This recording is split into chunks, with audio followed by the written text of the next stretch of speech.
O Senhor Jesus contou uma parábola de uma viúva que tinha uma causa. Ela ia diante de um juiz iníquo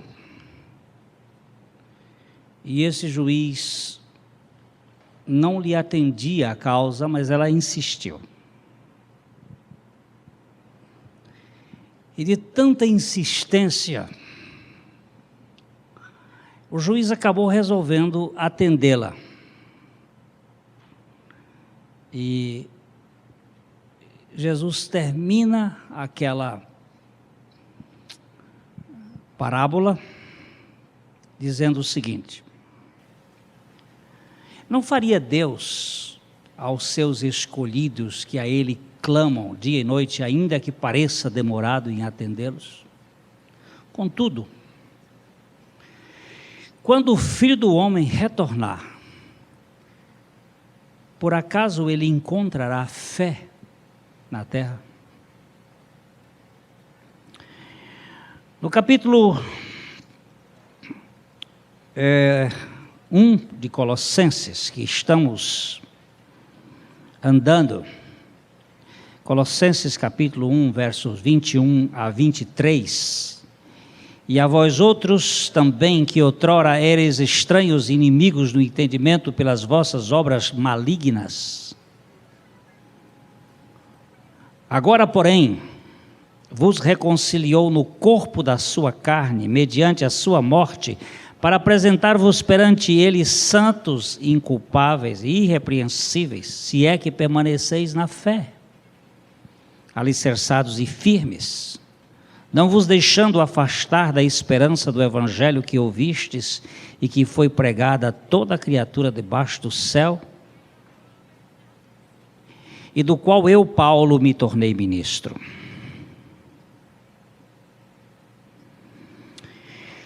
No primeiro culto, nós estivemos analisando um pouquinho mais desta questão.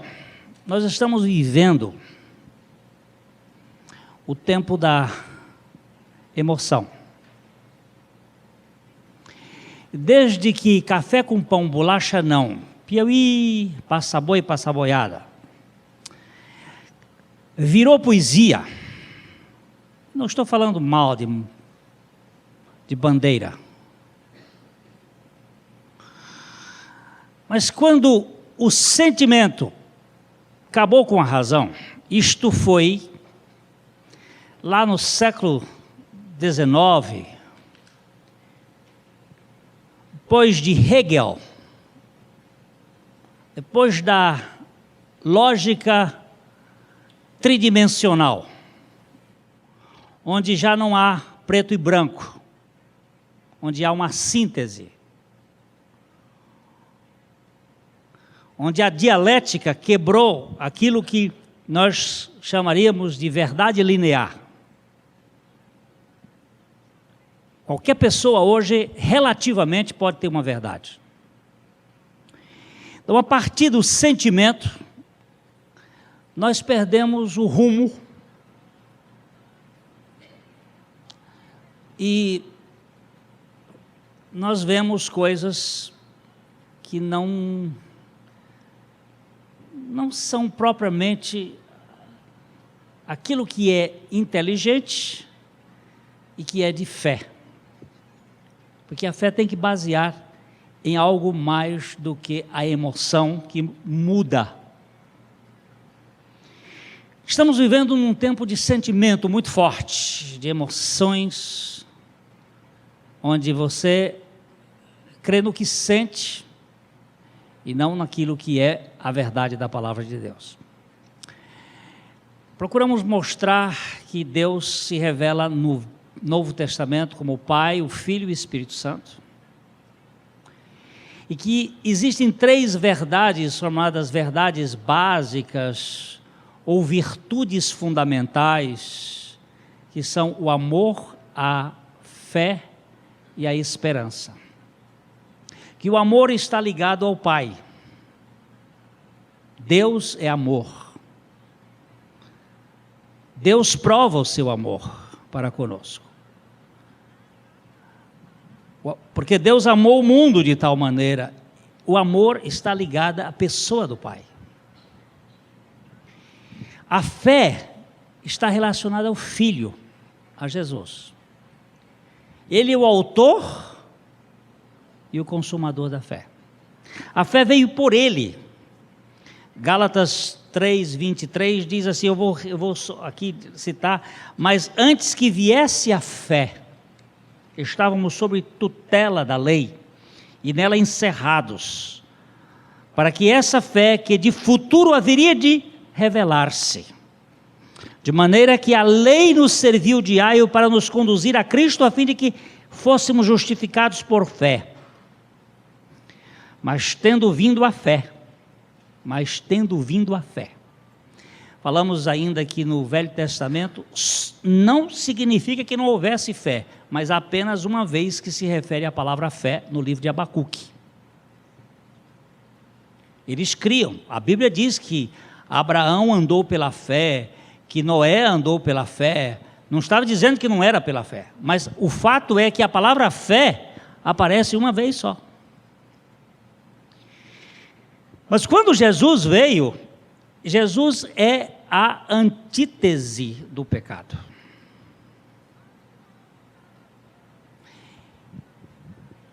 Nós fizemos uma pergunta lá, aqui no auditório, qual é o antônimo de amor? Qual é o antônimo de esperança? E desesperança. E qual é o antônimo de fé? Pecado.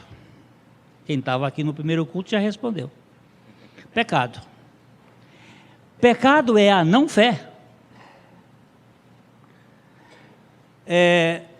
Nós temos a ideia de incredulidade, mas a incredulidade é o pecado.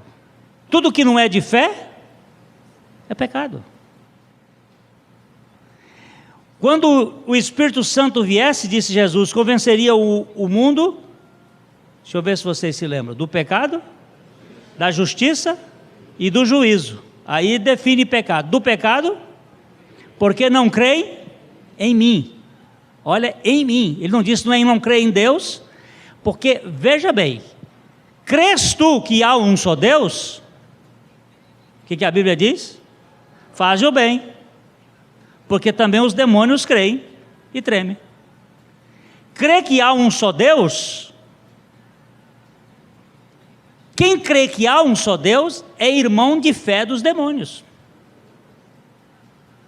Meu irmão na fé, seu demônio. Eu creio que há um só Deus. Igual. Agora, crê em Cristo, anque opus hic labori est. Quer que eu traduza? É aqui onde a porca torce o rabo. É aqui que o negócio se torna o ponto, o busilis da questão. Aqui é onde a coisa fica, por quê? Porque Cristo é singular, Cristo é único, Cristo é diferente, Cristo, Ele se tornou homem, e Ele é o autor, e Ele é o consumador da fé. Não existe fé, de fato, fora de Cristo.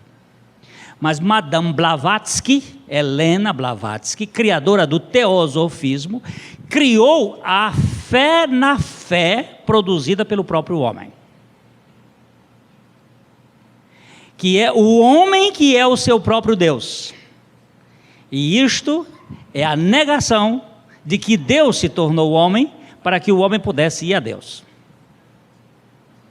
E nós estamos diante daquilo que Paulo chama, se é que permaneceis na fé. Porque nós podemos simplesmente não permanecer na fé.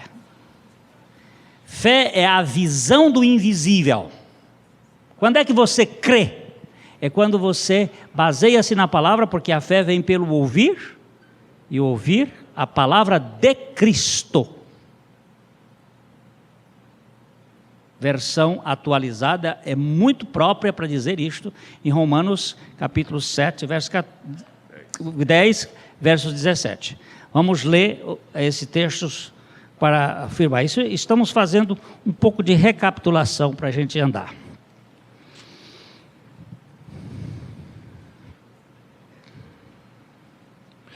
E assim, a fé vem pela pregação e a pregação pela palavra de Cristo. Veja bem, a fé vem pela pregação. A fé não é uma coisa que é nossa. Ela é um dom de Deus. Ninguém nasceu com fé. Nós nascemos em pecados, nós nascemos separados de Deus, nós nascemos inimigos de Deus, e a lei nos levou a Cristo para que nós recebêssemos a fé que vem de Cristo.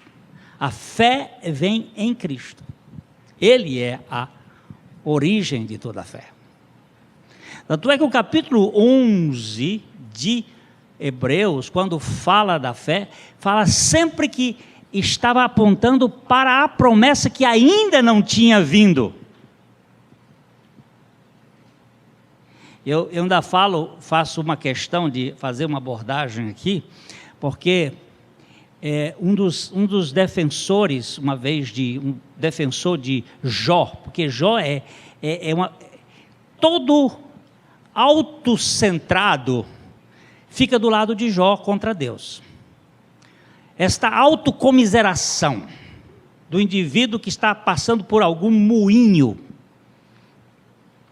e o moinho, todos nós passamos por moinho aqui na terra. E eu ouvi uma frase essa semana muito interessante, que os moinhos de Deus moem muito lentamente, mas moem fino. Eles são lentos para moer, mas moe fino. E às vezes a gente está passando e começa a ficar, mas por que, Senhor, comigo? Por que isso está acontecendo comigo? E o moinho está rodando, e a pedra está rolando, e o negócio está triturando, e está virando farinha. E a tendência nossa é a autocomiseração. E ficamos do lado do Jó, que apesar de ser um homem de muita paciência, e comparadamente a paciência dele, não há ninguém igual, não é citado no livro de Hebreus como homem de fé. E é interessante porque Jó é mais ou menos contemporâneo de Abraão. Ele é dos patriarcas lá, dos antigos. E ele não entra nessa lista. Ele entra na lista dos de paciência, mas não de fé. Interessante porque a fé, ela é uma dependência absoluta de Cristo. E o Senhor Jesus veio para revogar a força do pecado. Não há imperfeição do ser humano. Ainda vivemos na carne. Mas vamos agora ligar-nos a Ele, na dependência dEle. Vive pela fé, aquele que depende da graça de Cristo totalmente. A fé é um dom, é um presente. Um presente de Deus. Eu recebi essa semana um presente da Silvana. Onde é que está a Silvana? Não veio, não? Ela veio no primeiro culto. Ela me deu esse presente. Ainda está fresco. Eu gostei do presente que ela me deu.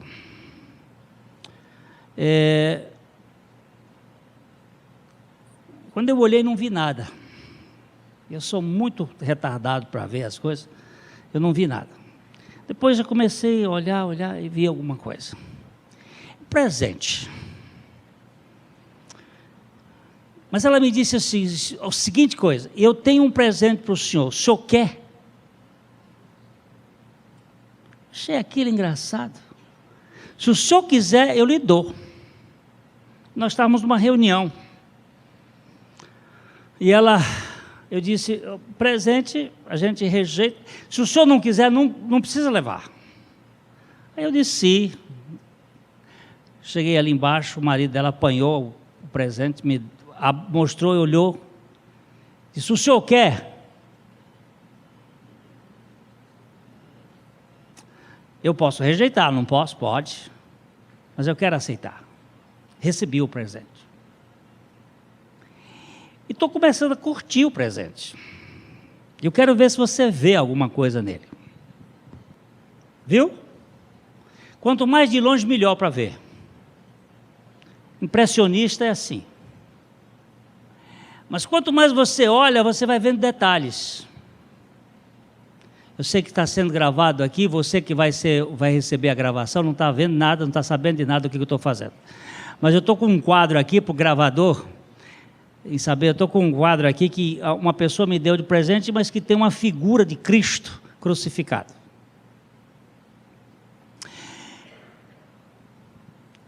O presente a gente recebe, gosta ou não gosta, recebe.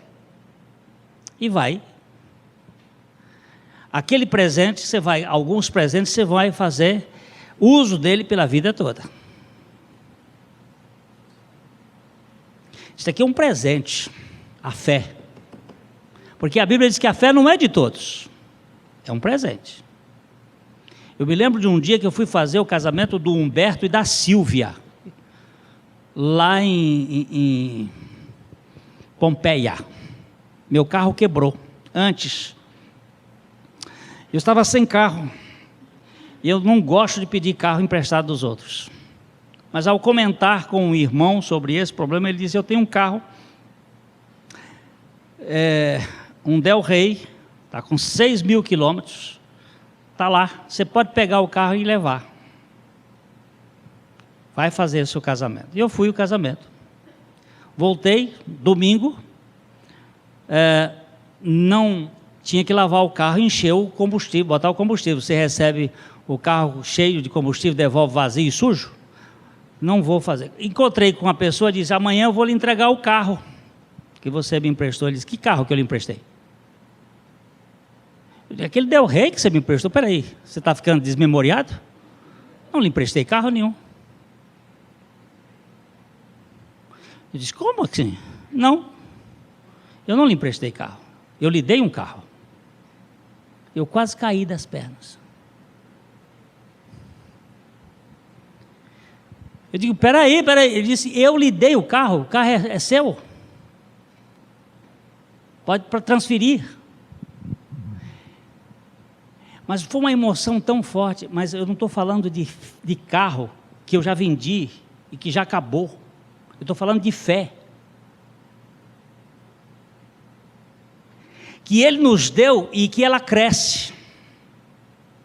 Que não tem essa história de dizer que envelhece, que acaba, que traça e ferrugem corrói.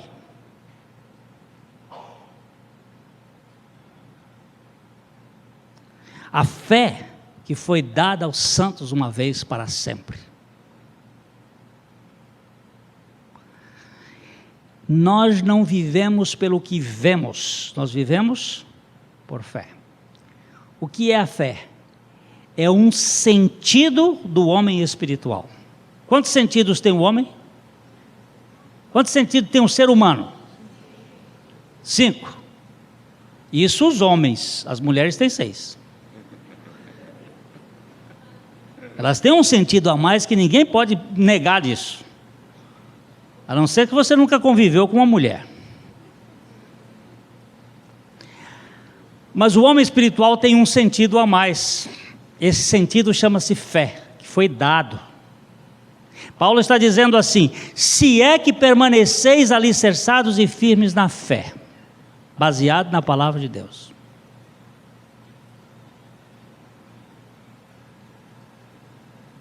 Ainda que a figueira não floresça, ainda que o fruto da vide, ainda que deu uma ziquezira total no bairro, a ponto de a ventania acabar com tudo, ainda que a antena da televisão, o Renan está procurando a antena da televisão da casa dele até hoje. O vento chegou e levou e trouxe um guarda-sol do vizinho do outro bairro para a casa dele. Ele está lá com... Já devolveu? Eu não sei o dono. Não sabe o dono. Ainda que tenha tido uma ziquezira total, todavia, eu me alegrarei e exaltarei no Deus da minha salvação. Por quê? Porque há uma fé absurda que se conecta com Deus, dizendo: eu não posso, de modo nenhum, ser desligado deste que me deu a sua condição de fazer crer nele. Fé está ligada a Cristo. Amor está ligado a Deus. E esperança está ligada ao Espírito Santo. Eu vou dar aqui algumas coisas para você acompanhar. Vamos ver primeiro, Romanos 8, 24. O capítulo 8 de Romanos é o capítulo do Espírito Santo no livro de Romanos. Ele está falando ali que o Espírito, a lei do Espírito da vida, nos livrou da lei do pecado e da morte. E no verso 24, a palavra de Deus usa a expressão: porque na esperança fomos salvos. Ora, esperança que se vê não é esperança, pois o que alguém vê, como o espera? Agora, como é a definição de fé? Qual é a definição bíblica de fé? Deixa eu ver, por favor, bota a mente para funcionar, senão o alemão toma conta. Você não sabe o que é o alemão, não? O Alzheimer. Pode tratar de fazer funcionar a mente, senão ele monta na cangote. Não é lá na Copa que ele vai montar, não, é aqui. Pode tratar de funcionar. O que é a definição de fé na Bíblia? A fé é o firme fundamento das coisas que se esperam. E a convicção, ou a prova, ou a visão daquilo que não se vê.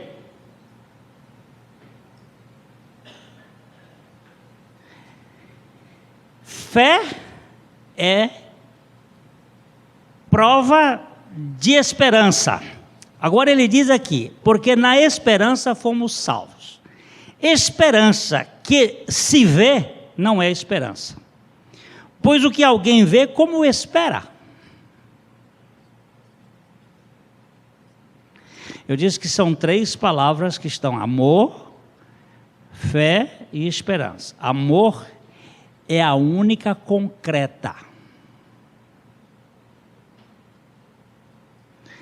Não existe amor abstrato. Amor platônico é filosofia. Amor se materializa. E quando Deus demonstrou amor, Ele deu o quê? Seu Filho. Ao nível de quê?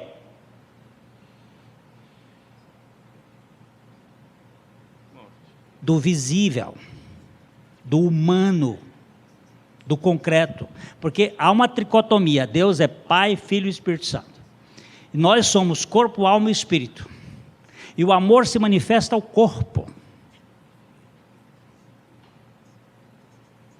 A dimensão do amor é a cruz, é física. Deus prova o seu amor pelo fato de o seu Filho morrer na cruz. Mas a fé está ligada ao espírito, enquanto que a esperança está ligada à alma. E a obra do Espírito na nossa alma. A fé, ela conecta o meu espírito com o Espírito de Deus através da obra de Cristo. Mas a esperança faz com que a minha alma que não vê, creia que aquilo que Deus prometeu vai acontecer, ou já aconteceu, e ela tem a esperança de receber aquilo que ela ainda não recebeu. Por isso que alguns teólogos chamam uma expressão, agora, mas ainda não. Eu tenho agora, mas ainda não. Pela fé, isso você só pode viver pela fé, quando você não tem nada na mão.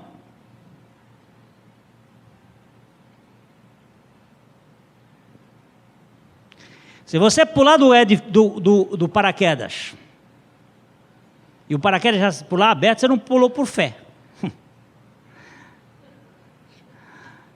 Você tem que pular e deixar o bicho vir. E aí apertar.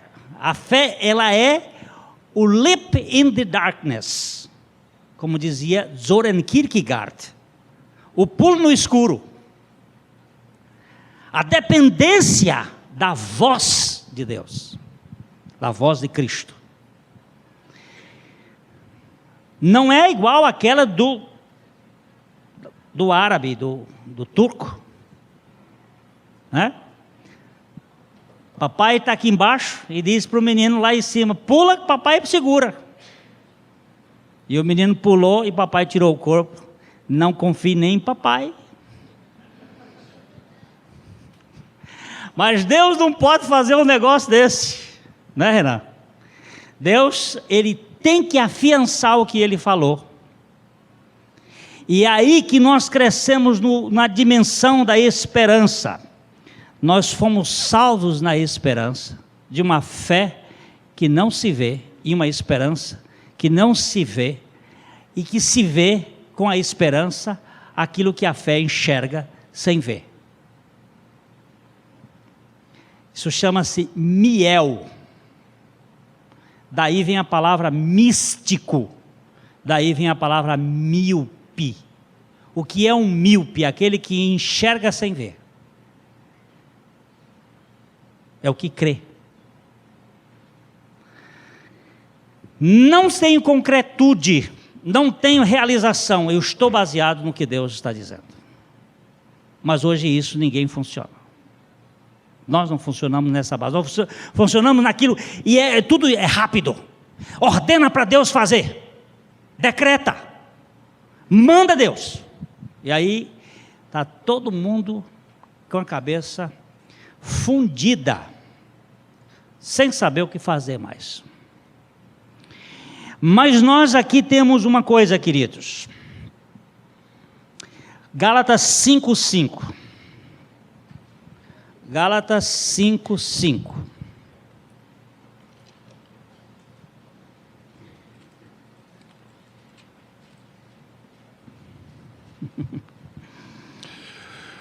Porque nós, pelo Espírito, aguardamos a esperança da justiça que provém da fé.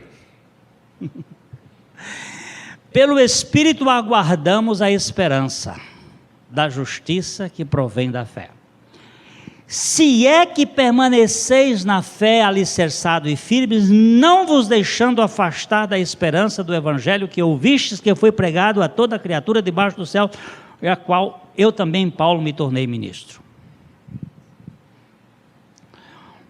Eu criei, porque Deus me fez crer, mas ainda não aconteceu nada.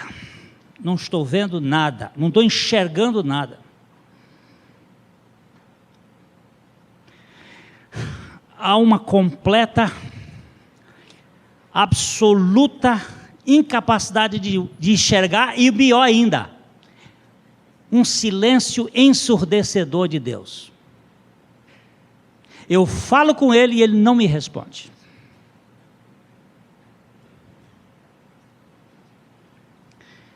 Aí gritava Castro Álvares: Deus, em que mundo, em que estrela tu te escondes embuçado nesses céus?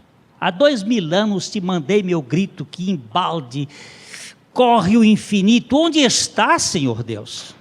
Isso é Vozes da África. Cadê? Eu falo não tem resposta. Há um silêncio. Eu olho e não enxergo.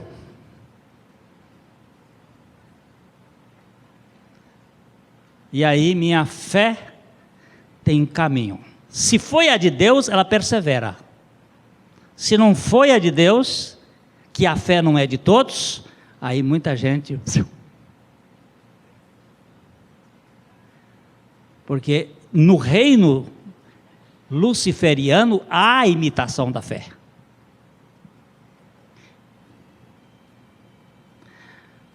Por que alguns corriam bem e agora pararam de correr? E estão agora preocupados com prepúcio? E estão preocupados em fazer circuncisão? Estão preocupados em regras de lei? Por quê? Porque a fé evaporou-se. Ou melhor, apostataram de uma coisa que nunca tiveram de fato. Porque se foi a fé de Deus, como é que pode tirar um dom que é irrevogável?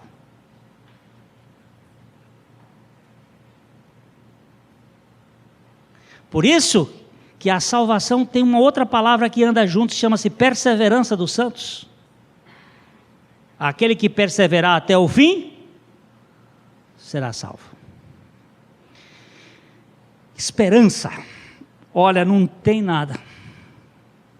Olha, você sabe, eu tenho uma admiração pelos sertanejos do Vale do Jequitinhonha e do Polígono da Seca. Eu tenho uma admiração por aqueles caras. Eles plantam todo ano, e aí vem um sol e mata.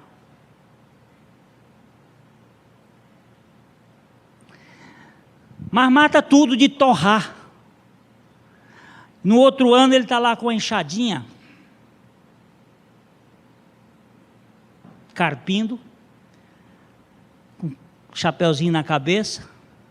Aí chega um repórter e diz: então, seu Zé, o senhor está fazendo aqui? Estou preparando a terra para plantar. Colheu alguma coisa no ano passado? Nada. E o senhor vai plantar? Aí ele tira o chapéu da cabeça e diz assim: se Deus nosso Senhor permitir, nós vamos plantar. O povo que eu admiro.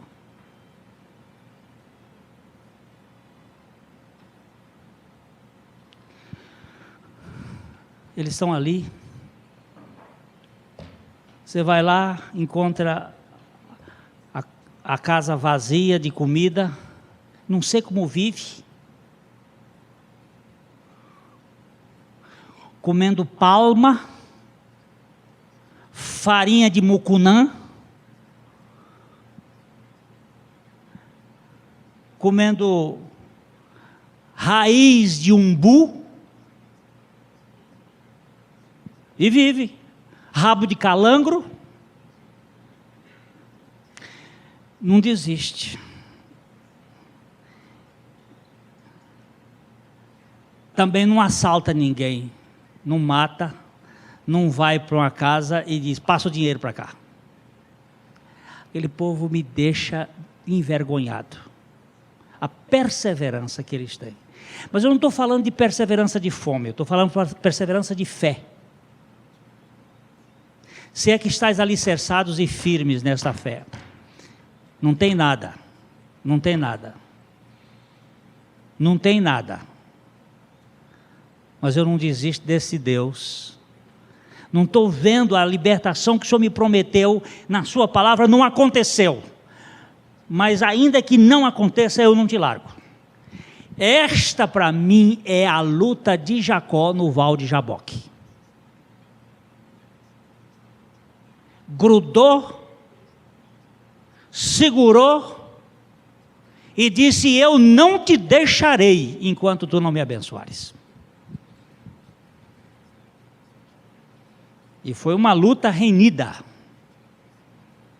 até chegar ao ponto Isto faz parte de uma esperança. E eu vou falar uma coisa aqui, ela vai parar aqui porque o tempo não está aí, mas domingo que vem a gente volta. Pode ter certeza. Essa história de crítica que eu e você somos acostumados e de murmuração é a mesma coisa que xingar a mãe do cara contra Deus. É um insulto.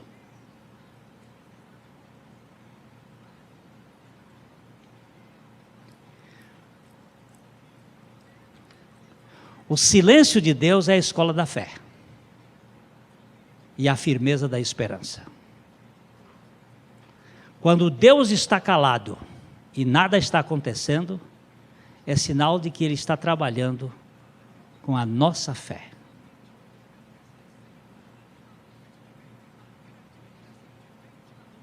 Quando as coisas estão acontecendo, eu tenho medo, porque minha fé não vai crescer.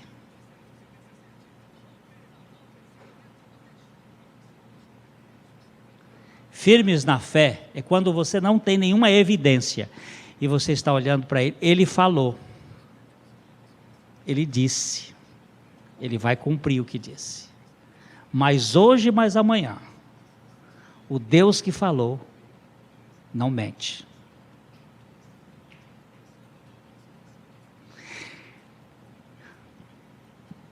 Depois de Abel aparece Noé como um dos homens de fé. Adão não entra na turma da fé, mas entra Noé. Esse homem me impressiona, porque ele trabalhou 98 anos. Você pode fazer a conta que do dia em que nasceu Sem até entrar na arca foram 98 anos, e foi o tempo da construção da arca. Ele trabalhou sem nenhuma evidência, não havia chuva, nunca tinha ouvido falar de dilúvio, mas Deus disse para ele, eu vou destruir, e você vai fazer uma arca, e deu as medidas, e deu a madeira, e deu tudo, e diz, você vai construir, e você vai fazer, e Noé, contra tudo e contra todos. E eu fui ter a pachorra de somar os anos direitinho e descobri que o Matusalém morreu no ano que o Noé entrou na arca. No ano 600 da vida de Noé. Ora, o que você conclui com isso? Que nem o avô de Noé creu na palavra de Noé. Não é verdade? O Matusalém morreu afogado. O pai creu. Hã? O pai dele creu. O pai dele creu, mas o pai dele morreu antes.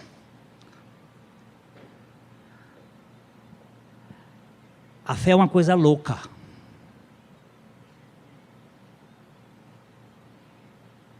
Mesmo quando não está dando certo, o sujeito está dizendo, eu creio no Deus que faz as coisas. Eu disse no primeiro culto que a revista Época dessa semana está ressuscitando Judas. Depois vocês leem um artigo da revista Época. Judas já está bom mocinho. Isso faz parte desta turma da gnose, do gnosticismo. Eles estão agora restaurando. Teve uma mulher lá na Suíça, rasgaram um pedaço do manuscrito, tornaram emendar o pedaço, mas é uma confusão. O Borges, aquele da Argentina, disse que o Judas fez o melhor serviço para a salvação. O Judas está ficando bom mocinho. O Judas aparece em todas as listas de Mateus, de Marcos e de Lucas. Ele não aparece, porque João não faz lista de apóstolos. Nas 3 listas ele aparece em último lugar. Ele tinha a síndrome do fim da fila. Essa turma é perigosa. Essa turma não consegue crer. O negócio dele é dinheiro, é bolsa, encher. Ele é capaz de vender Jesus por o dízimo do que Maria ofereceu na adoração. Maria gastou 300 dinheiros para fazer uma adoração para Jesus, cobriu o seu corpo com um unguento precioso. Judas vendeu por 30. Estes reclamadores, esses murmuradores que ficam criticando, normalmente são parentes do Judas. São os judiadores que não conseguem crer que Deus faz coisas no escuro, no turno da noite, quando não tem luz. E eu sou um destes cabeças duras que o Espírito Santo tem procurado trabalhar. Renan, um pouquinho só para a gente terminar aqui. Romanos capítulo 15, versículo 13. E o Deus da esperança vos encha de todo o gozo e paz no vosso crer, para que sejais ricos de esperança no poder do Espírito Santo. Quando não está vendo nada, não está acontecendo nada, você está perdendo. Peça que o Deus da esperança vos encha de todo gozo e paz na vossa fé, no vosso crer, para que sejais ricos de esperança no poder do Espírito Santo.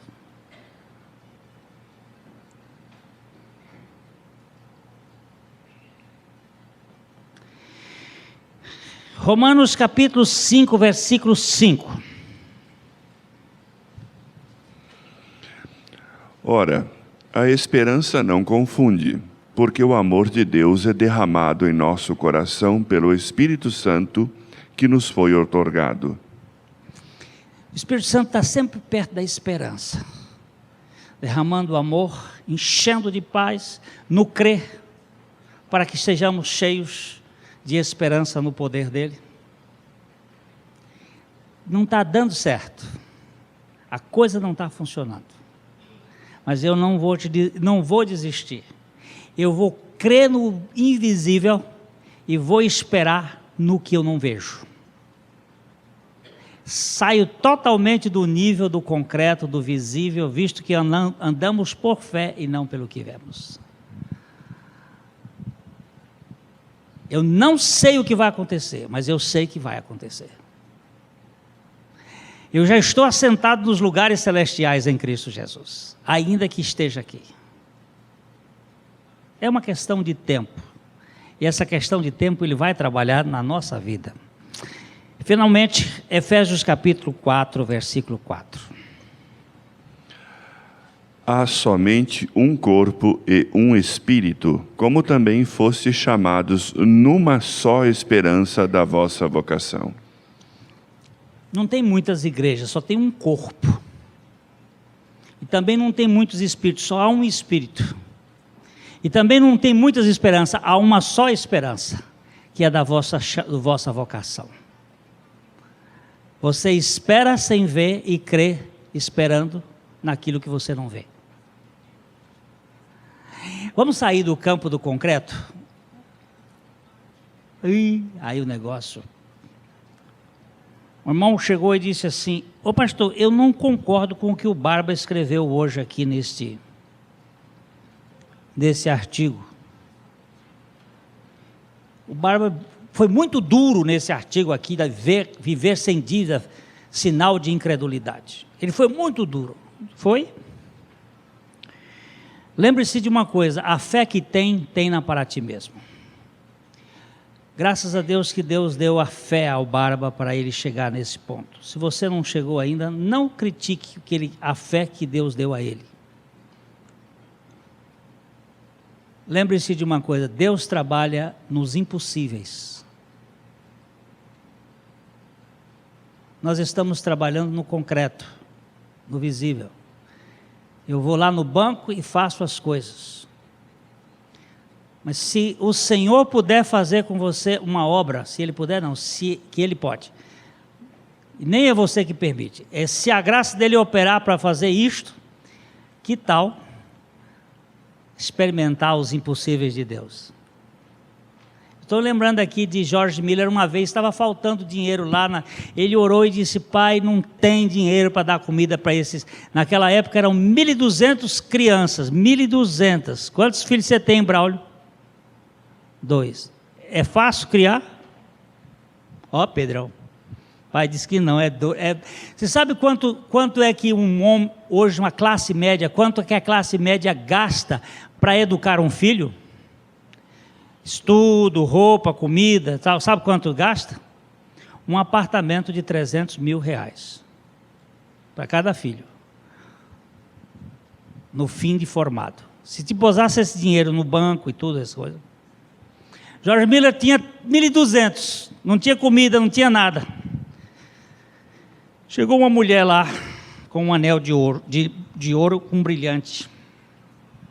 Disse, vende, pastor, não sei quanto dá para a obra das crianças. Quando a mulher saiu, ele pegou o diamante e botou assim, Deus é fiel. Deus é fiel. Passado uns dias mais, o dinheiro acabou. Ele estava lá macambujo, de cabeça baixa, levantou os olhos. Deus é fiel. Ha! Deus é fiel. Deus é fiel. Deus é fiel. Fiel vem de fé. Vem da fidelidade. Vem de pistos. Deus é fiel. Deus é o gerador da fé e aquele que não muda, não é fiel, não é corintiano, não. Não. Isso é gavião. Deus é fiel. Sabe o que aconteceu, né? A torneira desceu. Porque Deus não deixa a coisa deixar de acontecer.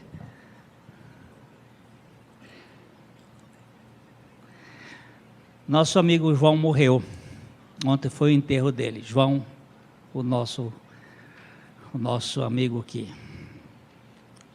Alguém levou lá no cemitério, não, no hospital. No hospital levaram umas imagens para proteger o Sr. João. Um dia, ele sempre sentava lá em cima. Lá em cima. Um dia, o Sr. João teve muitos problemas para crer. Deus pegou ele naquele dia. Na segunda-feira eu cheguei aqui para fazer alguma coisa. Quando eu encontrei, ele vinha. Pastor, o que foi, Sr. João? Ontem à noite, pastor. O que foi ontem à noite? Deus me revelou que eu sou o maior de todos os pecadores. E que Jesus me fez morrer naquela cruz, pastor. Eu digo, Sr. João, graças a Deus. Graças a Deus. Eu abracei com ele ali. E levaram a imagem lá e disse, tira daqui. Aquele que fez a obra em mim está vivo. Se ele quiser que eu não morra, ele vai. Se ele não quiser, ele vai me levar para a casa dele. E quando ele juntou a família dele antes de partir, ele disse, olha, só tem um caminho, é Cristo. Essa é a fonte da fé. Essa é a fonte da fé. Queridos, se permanecer firme na fé, alicerçados, na esperança da vida eterna, do Evangelho, este Evangelho que não desiste de nós, ainda que nós sejamos tão podres, tão malacafentos. Aquele que começou a boa obra há de completar. A mensagem que você acabou de assistir faz parte do Ministério de Comunicação Palavra da Cruz. Temos um grande acervo de estudos bíblicos em áudio e vídeo. Distribuímos também gratuitamente o jornal mensal Palavra da Cruz. Entre em contato conosco pelo fone 0 operadora 43 3372 8900 ou pelo e-mail livraria@piblondrina.com.br. Visite-nos pelo site www.livrariapiblondrina.com.br ou acesse www.piblondrina.com.br. Graça e paz.